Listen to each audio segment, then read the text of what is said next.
ყველაზე უფრო რეჟიმის მძიმე ფორმა რა არის, რომ ტყვიაფრქვევით მოდის ეს ძალიან მძიმე კანონები და უკანონო, არ მხოლოდ კანონები, დაპატიმრება ჯერ პირველ რიგში არ შემიძლია ნინოს დაპატიმრებას არ გამოვეხმაურო, არაჩვეულებრივი ადამიანი, მასწავლებელი, მე მას დიდი მრავალი წელია ვიცნობ და გულწრფელად მინდა გითხრათ, რომ არ ვიცი ხა სისხლის სამართლით დაჭერა, როცა მასე იძალადეს მანდატურებმა და რა ვიცი, ყველა კადრი არსებობს, ეს არის მართლა კიდევ ერთი არ ვიცი, აი როგორ გითხრათ, რაღაცნაირად რეჟიმის დაღმავალი სვლა, იმიტომ რომ არ არსებობს რეჟიმის გაკეთილშობილება, თქვენ იცით, მე სულ ამას ვსაუბრობ, რომ რაც არ უნდა ველოდოთ, რომ რეჟიმი რაღაც სახეს შეიცვლის, არ იცვლის. რაც შეეხება ამ კანონს, ეხლა ამ კანონზე ბევრი ართქმულა, იმიტომ რომ ჯერჯერობით განხილვის კანონი არ არის ნორმებია სხვადასხვა ბაჩიაშვილს მოარგეს. სხვადასხვა საკანონმდებლო ცვლილებები შეაქვთ. სხვათა შორის ეს რას ეხება, რომ ანუ ფინანსური დანაშაულს ვინც ჩაიდეს ის პირი და თქვათ ზარალი რომ ანაზღაურდეს და ეს ზარალი ანაზღაურდეს იმ ადამიანის მიმართ, ვინც მიიღო ეს ფინანსური ზარალი, თქვათ ამ კანონების მიხედვით, შესაძლებელია და ეს კანონების ამ ნორმების ცვლილება აძლევს უფლებას სახელმწიფოს, რომ არა მხოლოდ ამ ადამიანისგან, არამედ მისი ოჯახის ან მასთან დაკავშირებული პირისგან, ეს ძალიან უცნაური ჩანაწერია, ანუ დაკავშირებული პირი რას ნიშნავს? ესე იგი, სულ ჩაცვლის დაუშვათ კოცი, რომ მე და თქვენ შეიძლება დაკავშირებული რაღაცით ვიყოთ დაკავშირებული. აი არის შვილი ხო ძმა კი გასაგებია მეუღლე თქვა ცოლი ქმარი მაგრამ დედა მამა მაგრამ ანუ თუ ჩათვლის კოცი რომ მე და თქვენ შეიძლება რაღაც კავშირში ვიყოთ შეიძლება თქვენ ჩემს გამო მანქანა ჩამოგართოთ არ ვიცი ეს დაკავშირებული პირი რა არის ხო ბაჩიაშვილზე მორგებული კანონია თითქოს კითხვები იყო ამასთან დაკავშირებით ქართული ოცნების წარმომადგენლების მიმართ და კიო რა თქმა უნდა გავრცელდებაო ბაჩიაშვილზე ეს არა ყველაზე გავრცელდება მაგრამ მეორე რაც არის ბაჩიაშვილთან დაკავშირებული პირი შეიძლება იყოს ვინმე მისი ბიზნეს პარტნიორი, რომელსაც შეიძლება ჩამოართვან ასე ქონა გაკულაკებას აქვს ადგილი. ყველა საბჭოთა ბოლშევიკური სტილია, როგორც ჩანს ივანიშვილის პირადი გადაწყვეტილებაა, ისე როგორც ეს ოფშორული ოფშორის კანონები, რომელიც შემოიტანეს, ხო, ალბათ ბაჩიაშვილს ალბათ უპირებელ ყველა მის გარშემო ვისაც კი ჩაულია, ყველაფერი წაართვან და ამასაც იზავენ ალბათ, იმიტომ რომ მას ხო რაღაც ფული ადარდებს და ფინანსური რესურსი, მაგრამ მეორე რაც არის ამ თქვათ ცვლილებები ეს არის ის რომ ჩვენ თუ ფინანსურ დანაშაულზე სასჯელი მოვიხადეთ თქვათ გვეგრძალება ქვეყნიდან გასვლა ანუ თუ სასჯელი მოვიხადეთ ვისხედით ციხეში თავისუფლება ქონდა რაღაც ჩამორთმეული და თავისუფლების აღკვეთა დადგა მე დიდი იმედი მაქვს რომ ეს არავის არ მოუწევს მაგრამ ჩვენ გვეგრძალება ქვეყნიდან გასვლა და იქ წერია სოციალური ნორმების რაღაც გათვალისწინებით თუ ასე შემდეგ ანუ სოციალური ნორმების დაცვისთვის წარმოიდგინეთ ანუ სოციალურ ანუ კომუნისტების თქვა მსგავსად სოციალურ ჰიგიენაზე საუბრობენ კოცები და რეჟიმი რომელიც მე არ ვიცი ეს საიდან მოიტანეს საერთოდ საბჭოთა კავშირის საზღვრებს ვერ დატოვებ დაახლოებით იგივეა დაახლოებით ზუსტად იგივეა გაკულაკებით ვემუქრებიან და საზღვრებს ვერ დატოვებ ხო თქარი კიდე ნუ ვთქვათ რომელიც შეიძლება დაზუსტდეს ეს შეიძლება შეეხოს სხვადასხვა დანაშაულებს ჯერჯერობით როგორც ფინანსური და სხვა ხო ფინანსური და სხვა ჩამოთვლილია რაც შეიძლება შეეხოს ეს არის თქვათ რაღაც ქურდობა, ყაჩაღობა, კულტურული ძეგლის დაზიანება, კიდევ იყო თუ არ ვწდები, ხა ზუსტად ამ წუთას არ მაქვს ჩამონაწერი, თუ არ ვწდები, ეს არის თქვათ სხვისი ნივთის დაზიანებაც, ხო? ანუ ეს რაც კოცების ესეთი ძალიან სერიოზული გამოსავალია, ხო? ანუ ჟანგიანი რკინის რაღაცა ჟანგიანი ნაჭერისთვის ახალგაზრდებს რო იჭერენ. ანუ ზოგადად მინდა ვთქვა, რომ ჩვენ როდესაც მოლოდინი გვაქვს და საუბრობთ რაღაც პოლიტიკურ პროცესებზე და ხო, რაც თავარია ადამიანის უფლებების ეგრეთ წოდებულმა კომიტეტმა დაუჭირა მხარი როგორც ჩანს პლენარულზეც მათი ერთპარტიულ პარლამენტშიც გაიტანენ და დაამტკიცებენ ხა ხო ანუ ჩვენ როდესაც პოლიტიკურ პროცესებზე საუბრობთ ამ საუბრობთ იმაზე რომ თქვათ რაღაცნაირად აი ეს როგორ გავაკეთოთ რაღაც ვიდებატოთ თუ არა იმაზე რომ ვიღაც არჩევნებში შევიდეს ვიღაც არ შევიდეს რა პროცესი იყოს რა ფორმით დადგეს როგორ დავსხდეთ როგორ დავსხდებით თუ არა ხვალ დავსხდებით ანუ აი ამ დროს წარმოუდგენელი წლის სისასტიკით იწელება ეს სპირალი, ხო? ანუ რომლის შემდეგ ალბათ ეს რო გაიშვებს, ხო? ანუ ეს ჩვენც მოგხვდება, არა მხოლოდ რეჟიმს, ანუ ეს ყველას უნდა გვესმოდეს. მე სიმართლე გითხრათ, ანუ დღეს ნინოს დაკავებაზე რამდენიმე დღის წინ ვესაუბრαμε ნინოს და მაშინ როდესაც გამოაქვეყნა თვითონ რომ საქმე იყო აღძრული და ეს კადრები ყველამ ნახა და ესე იგი მაშინაც უკვე მისი საუბრიდან რა თქმა უნდა ჩანდა რომ არც მას არ ეშინია და არც ჩვენ არ გვეშინია და ჩვენ ყველაფერი გათავისებული გვაქვს უკვე ამ ადამიანებს ვინც ამ ბრძოლაში ვართ ძალიან დიდი ხანი ხო და გაცილებით ვთქვათ იმ აქტივისტებს რომლებიც არიან ხშირად ძალიან ქუჩაში მაგრამ მე მინდა ვუთხრა ახლა იმ ბიზნესს რომელიც არის დღეს ჩუმად აი რა ვიცი არის რაღაცა როგორც აი ვაცლავ ჰაველი წერდა დღეს თქვენ კოლეგებს ვესაუბრებოდი თავის ციკლში ძალა უძალოთაში ნორმალიზაცია აი თქვათ კომუნისტურ ჩეხოსლოვაკიაში რო იყო ეს მცდელობა ხო ანუ ამ ნორმალიზაციის პირობებში ბიზნესი რომელიც აი ესეთი გასოსული გატრუნული არ ვიცი უყურებს ამ ახალგაზრდა გოგოების და ახალგაზრდა კაცების ბიჭების ასე ციხეში ჩაყრას ბიზნესი რომელიც ფიქრობს რომ მას არ მიადგება ეს რეჟიმი და ეს დრაკონული კანონის ნორმა მას არ მოერგება იმიტომ რომ ჩუმად არის და არაფერს არ ლაპარაკობს ძალიან დიდი ბოდიში მაგრამ ამ ბიზნესს რა გონია რომ ეს ქვეყანა ამ ახალგაზრდა გოგო-ბიჭების გადასარჩენია მარტო თუ ამ ახალგაზრდა ადამიანების ზურგზე უნდა გადაიაროს ყველაფერმა ყველას შეეხება ვის გონია ეს ხატი არ ვიცი ყოფილ პრემიერს გახარიას იჭერენ აგერ ჩორჩანას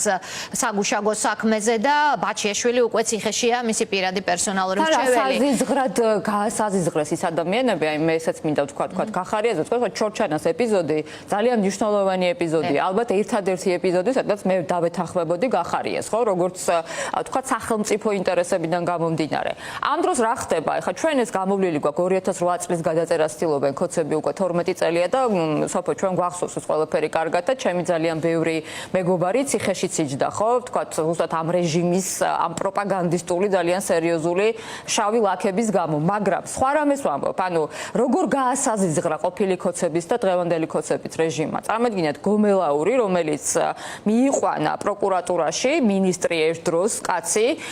რომელსაც რაღაცა მრავალათასიანი თქვა თოფიანი ადამიანი ექვემდებარება ხო და ეს ადამიანი მიიყვანა და იმდენად გაასაზღვრა რომ ჩვენება ხომ მიაცემინა გახარიას წინააღმდეგ ანუ ყველაზე უფრო საზღარი ფორით მე გამოიყვანა კომენტარი ჩააწერინა ღიად ანუ ეს არის რეჟიმი რომელიც გასწრეს ყველას თანამედროვე სხვათა შორის იცით რა არის აი სნაიდერი წერს თავის ახალ ციკლში ეს თავისუფლება რომ ამბობს რომ თანამედროვე რეჟიმები განსაკუთრებულ ყოველდღიურ მორჩილებას კი არ მოითხოვენ თანამედროვე რეჟიმები გმართავენ აი პროგნოზირებადობის თქვათ რაღაცა პრინციპით ხო ანუ ჩვენ რა იცის რეჟიმა იცის რომ თქვათ რაღაც ბიზნესი გაჩუნდება რეჟიმა იცის რომ ვიღაც შეეგუება რეჟიმა იცის რომ კობახიძე გამოვა და ევროპულ კურსს შეცვლის და თქვათ ვიღაც გადაწყვეტს რომ მე თვითმმართველობის არჩევნებზე იკამათოს იმის მაგივრად რომ ჩვენ ყველა ქუჩაში ვიდგეთ და კონსოლიდაცია მოხდეს ანუ ეს პროგნოზირებადობა რაც არის დაუშვათ ხო ეხა ინგლისურად უფრო კარგი სიტყვაა მაგრამ ალბათ შეიძლება უფრო ხატოვნად მაგრამ ეს ყველაფერი არის ზუსტად ამ ფორმა თანამედროვე რეჟიმების რომელიც გაცილებით უფრო დამძიმდება სოფო მე არ მაქვს ილუზია რომ ეს რეჟიმი რაღაცნაირად ამოტივდება თქვა ზედაპირზე აი აქ მინდა ვიკითხო ზუსტად გზებზე ხატია ჩვენ ახლა სამეზობლოშიც ვნახეთ ეს ყველაფერი ამ გზით იარა პუტინმა ამ გზით იარა ლუკაშენკომ გაცილებით ნელი ტემპით მაგრამ იქ გამოვიდა ის რაც უნდათ რეჟიმებს პროგნოზირებადობას რაც შეეხება შესაძლოა ივანიშვილი 200 დღეზე მეტ პროტესტ ქუჩაში არ ელოდა აქ დახვდა მას წინააღმდეგ ამიტომაც მოუწია ბევრი ცვლილება იგივე გომელაურის ლილუაშვილის ხომ სანქცირებული ხარებას და ასე შემდგომ მას მოუწია ბევრი იმ გაწყვეტილების მიღება რომელიც 200 დღის წინ ჩვენ რომ დაგვესვა ეს კითხვები სასაცილოდ არ გვეყოფოდა ალბათ რომ გვეკითხა გომელაურს გადააყენებს ხარებას გადააყენებს ხომ ეს დღეს ზუსტად ამ არა პროგნოზირებადი ნაბიჯების პასუხად მოუხდა ალბათ მას ამის გაკეთება მაგრამ გზებზე მინდა ვიკითხო აი თქვენ ადგილობრივი თვითმმართველობის არჩევნებს განიხილავთ პროგნოზირებადობის ნაწილში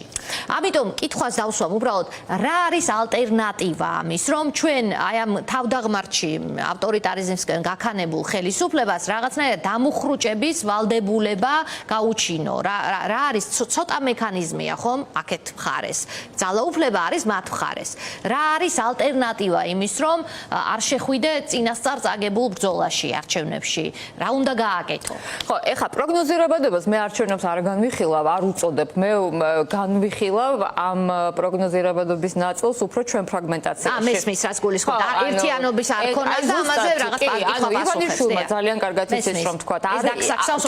არსებობს რაღაცა კონკრეტული, თქვა, წითელი ხაზი, ან რაღაცა მისასვლელი, თქვა, ადგილი, სადაც უნდა მივიდეთ სწორად და გამართულად, მაგრამ მან ასევე იცის, რომ ჩვენ შორის, თქვა, ამ უთანხმოების და დაგსაქსულობის და ფრაგმენტაციის პირობებში ამ ადგილას ჩვენ გამართული ვერ მივართ, მივართ დასუსტებული ხოხვით, რაც რეალურად არის ჩვენი ძალიან სერიოზული, თქვა, მარცხი შემდეგ, ხო? ანუ იმ კონკრეტულ პარადიგმაში და იმ კონკრეტულ, თქვა, დროის სივრცეში და მონაკვეთში. ჩვენ რაც გვასუსტებს და რაც აძლიერებს რეჟიმს და ამ შემთხვევაში ჩვენი ფრაგმენტაცია გვასუსტებს ჩვენ პროტესტს, ოპოზიციას, მედიას და ყველა იმ თავისუფლების პატარ-პატარა კუნძულებს, რომელიც რაღაცნაირად შემორჩა და იმის განადგურებას ცდილობენ. ეხლა არასამთავრობოების წინააღმდეგ მთელი კასკადი აქვს დაწყებული, თქვა, ამ კანონების და დრაკონული კანონების ამოქმედების. ხოლო თუ რაც ჩვენ გვასუსტებს, ის აძლიერებს ბიძინა ივანიშვილს. მე ასე უყურებ ამას. ანუ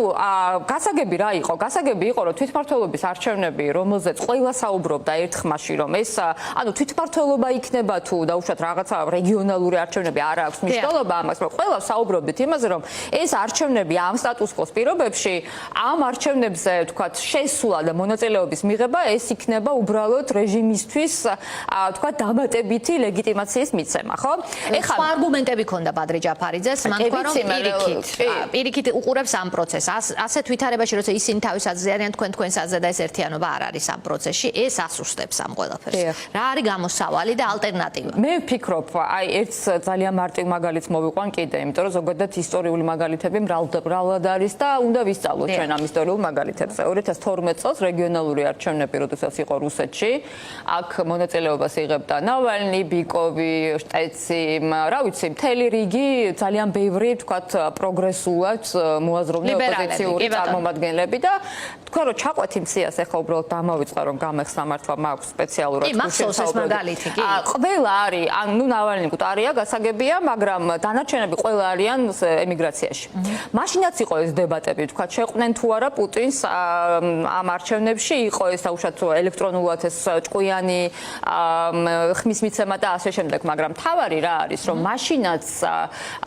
ის პროგრესული ნაწილი, რომელიც თანხმდებოდა რუსეთში, რომ თქვა, ეს არჩევნები შესაძლებელია რაღაცნაირად გამოყენებული ყოფილიყო ძალების კონსოლიდაციისთვის, ვერ მოხერხდა, იმიტომ რომ რეჟიმი არის ასეთი. მე როგორ ვუყურებ ამ ყველაფერს? ეხლა როდესაც ლელო პატივისცემით ყველას მიმართ, კიდევ ვიმეორებ თქვენთან ერთხელ ვთქვი, რომ მე საერთოდ არ მიმაჩნია, რომ ბატონ ბადრის ან სხვა ვინმეს ლელოში სხვანაირად უყვარს და უფრო ნაკლებად ჩემზე სამშობლო, მაგრამ მე მაინც მგონია, როდესაც საუბრობენ იმაზე, რომ 3000 თქვათ ურნასთან ან ხმის მიცემ თქვათ ადგილას უნდა მივიდეს, ჩაყაროს, იბრძოლოს ოპოზიციამ, რა გვიშლის ეხლა ხელს, რომ ერთიანი, თქვათ, მედეგობით და ამ სხივით ამ 3000 თქვათ ადგილას მივიდეთ, ხო? ანუ ეხლა ხო ხელს არაფერი არ გვიშლის. ამიტომ მე ესე ვუყურებ ამას, როდესაც პოლიტიკური ტყვეები ყავს, როდესაც დებატები იმართება ევროსაბჭოში ჩვენს პოლიტიკურ ლიდერებზე, რა ვიცი, ზურა, თქვათ, ნიკა,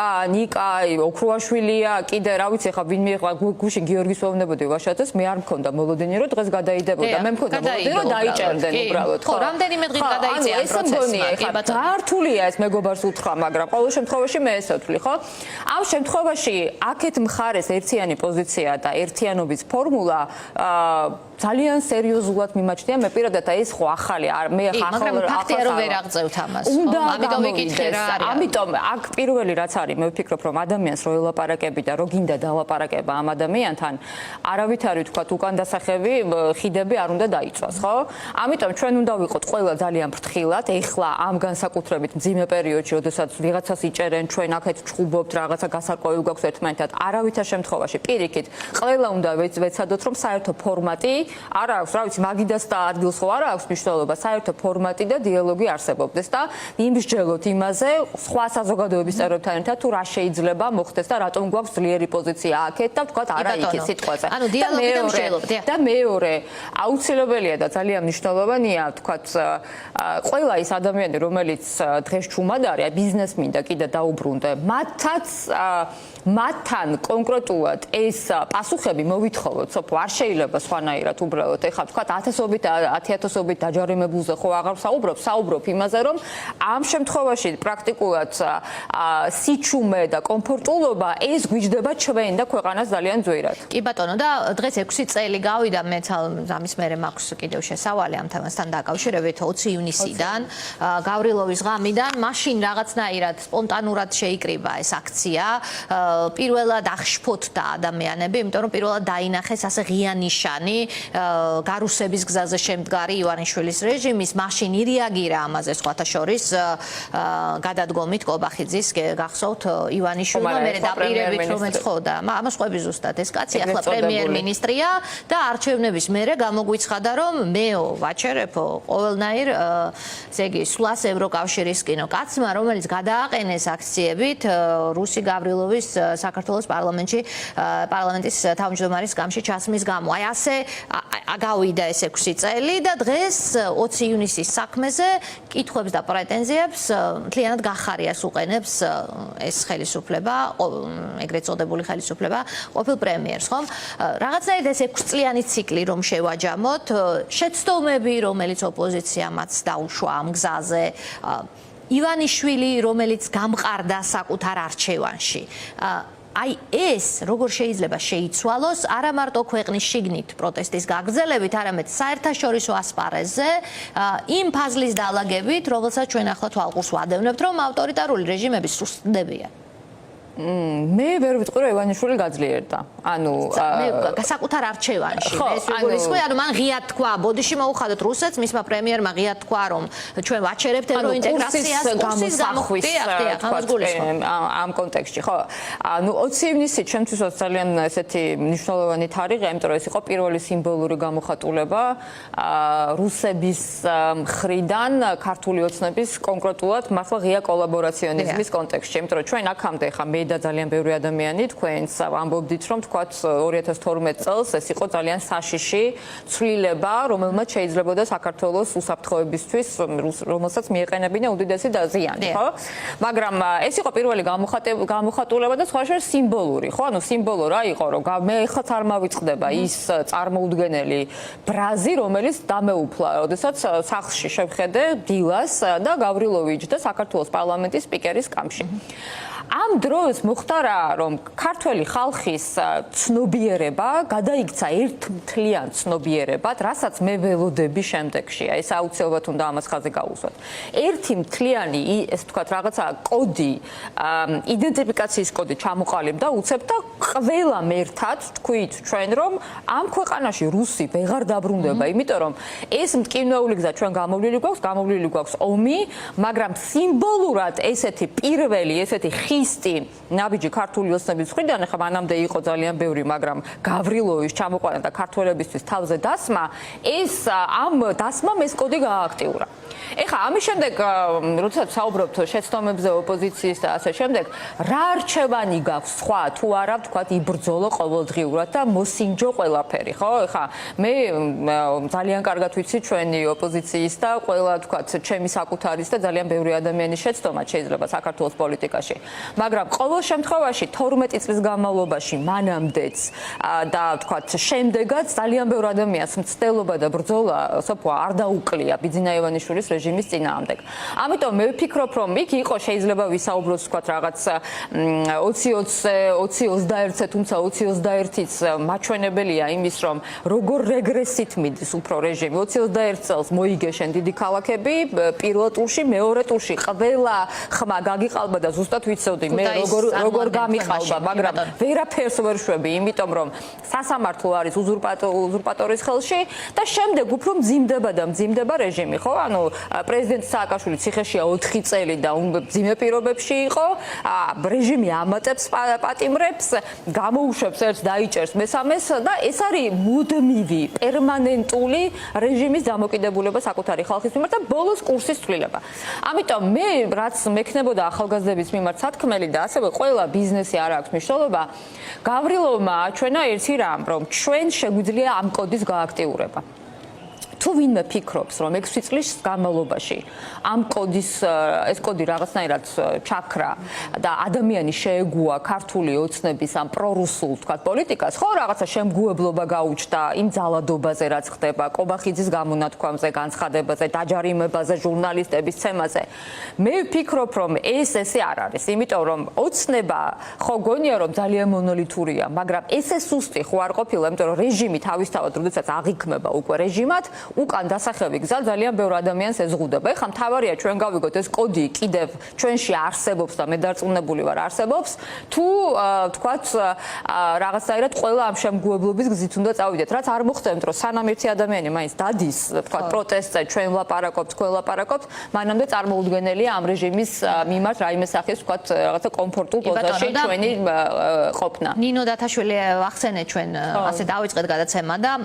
პირველი წერილი იზოლატორიდან მისი არავინ გაბედოთ ნერვიულობა, გააგრძელეთ ბრძოლა ჩემთვის და ჩემს მაგივრად. ჩემი დაკავება მოხდა 20 ივნისს პროცესის დემორალიზებისთვის. გთხოვთ ნაკლები აჟიოტაჟი, მეტი პროტესტი. დღეს ყველა რუსთაველზე. მოძებნეთ საბჭოთა საქართველოს დროს დაპატიმრებული და რეპრესირებული მასწავლებლები, სხვები და გააზიარეთ თავისუფლება რეჟიმის ტყვეებს. ხო, ავტორიტარულ რეჟიმს არაფერი აქვს ახალი, ეს იქნება საბჭოთა კავშირი, თუ იქნება ეს რეჟიმი,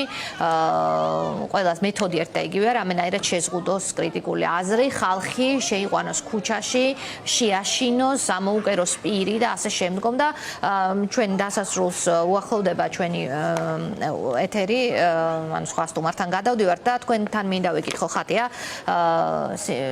სამი ლიდერი კოალიცია ცვლილებისთვის ციხეშია, მიხეილ სააკაშვილი ციხეშია, ასევე ირაკლი ოქრუაშვილი პირველი იყო, ვინც დააპატიმრა. თქვენ როგორ გონიათ ის გააგრძელებს, პრინციპში მე მგონი უპასუხეთ გიორგი ვაშაძის ნაწილში ამ კითხვას ბაზრობრივად. ის გააგრძელებს ოპონენტების დაპატიმრებას, რაში უნდა მას ეს ხალხი ციხეში, რომ ივაჭროს მერე. ანუ იცით რა, მოდი კიდე ჩემი წარმოსახვით ახლა მე არ მაქვს დაუშვათ რაღაცა ჭეშმარიტებაზე, თქვათ შეიძლება ესა ჭეშმარიტებას არ საუბრობ ბოლომდე, მაგრამ ყოველ შემთხვევაში რაც დრომ გვაჩვენა. ივანიშვილი არის დიქტატორი, ანუ დიქტატორი თავისი თქვათ ამ კლეპტოკრატიული რეჟიმის გამყარებით, რომელმაც მიიტაცა სახელმწიფო და ამ პირობებში, როდესაც თქვათ დიქტატორი ყველაფერს კადრულობს და ესე რეპრესიულად ექცევა საკუთარ ხალხს, იგი აზროვნებს ძალიან კონკრეტულ თქვათ სიფრთხეში და მას არავითარი სტრატეგიული გათვლა არ აქვს, ხო? ანუ ამ კანონებს რატო იღებენ? თქვათ შეიძლება ხვალ შემოიღონ კანონი, რომ მე ამიგრძალოს მაგალითად არ ვიცი, რაღაც ქუჩაში გამოსვლა, ხო? და ეს ხო არის კანონი, რომელიც ყველა კონვენციას და კონსტიტუციას ეწინააღმდეგება, მაგრამ მე თუ ამას არ შევასრულებ, დამაკავებენ ქუჩიდან და ჩამსვავენ ციხეში, ხო? ანუ ეს კანონებიც კომისია, ეგრეთ წოდებული კანონები, კომისია, იქ წულუკიანი, იქ რაღაც დაბარებები, იქ რაღაც ჯარიმები, ესეც ხო იმიტომ შემოაქვთ, რომ რეჟიმია ესეთი და ამას თუ არ გააკეთებ, შენ არავითარი სტრატეგიული, თქვა ყოველგვარი სტრატეგიული აზროვნების მიღვა რეჟიმს გადაწყვეტილი აქვს, რომ დაგაკავოს. ხო, ამიტომ მე ესე უყურებ. ივანიშვილს ნათქვამი აქვს ესე, გახარიაზე აქვს ნათქვამი, პოლიტიკურ ლიდერებზე აქვს ნათქვამი და ნათქვამი აქვს, რომ უნდა ეს ჩვენ გავქრეთ ყველა თავისუფლების კუნძულები და უნდა მოიყვანოს ის, ვინც მისთვის იქნება კომფორტული. ამიტომ მე ვფიქრობ, რომ რა თქმა უნდა, რეპრესიების გაგრძელება, მე სიმართლე გითხრათ, ეს არ მიმაჩნია მის ასევე ძლიერ მხარეთ, იმიტომ რომ რეჟიმს ახლა ყოველთვის ხავს ხო თოფიანი კაცი გულს უმაგრებს ზურგს, მაგრამ ჩვენ გვაქვს, რაც გვაქვს ეს იძლიერე, ეს არის არალეგიტიმურობა, ეს არის ჩვენი საერთაშორისო პარტნიორების ძალიან სერიოზული, თქვათ, ჩვენს გვერდით ყოფნა, სანქციები, რომელიც კიდევ უფრო დამძიმდება, შემიძლია აქედან მოუთხა ქართულ ოცნებას და ამის პირობა მივცე და ეს არის რეალურად ჩვენ ერთმანეთი გვყავს, რომელიც და ოღონდ არ არის ეს საკმარისი, ეს ქსელი და ეს ქსოვილი, ეს უნდა გაიზარდოს. მე მესმის, რომ ბევრს თქვათ არ შეუძლია ყოველდღიურად ძალიან სერიოზული აქტიურობა, მაგრამ ყველას უნდა ესმოდეს და კიდევ ბიზნეს უბრუნდები და ახალგაზრდებს, რომ ასევე დიდი საფრთხე მოდის. ქალთვალსაფო, ჩვენ შეიძლება უვიზო მიმოსვლა დავკარგოთ კიდევ ევროკავშირთან და ევროკავშირის წევრ ქვეყნებთან. ეს არის კიდევ ისეთი საფრთხე, რომლის გაანალიზებაც მე მგონი რაღაცნაირად ალბათ გვაკლია კიდევაც, იმიტომ რომ მე ხა მაგალითად ჩემ სტუდენტებს რო ვეკითხები, მე მგონი ბაღად ბოლომდე არ ესმით, ხო? ანუ ეს არის ძალიან მნიშვნელოვანი, რომ ჩვენ საფრთხეები სწორად დავინახოთ და რაც თავარია, გვესმოდეს, რომ რეჟიმის პირობებში ნორმალიზაცია არ გამოდის. მე დადგება ეს ეტაპი უბრალოდ.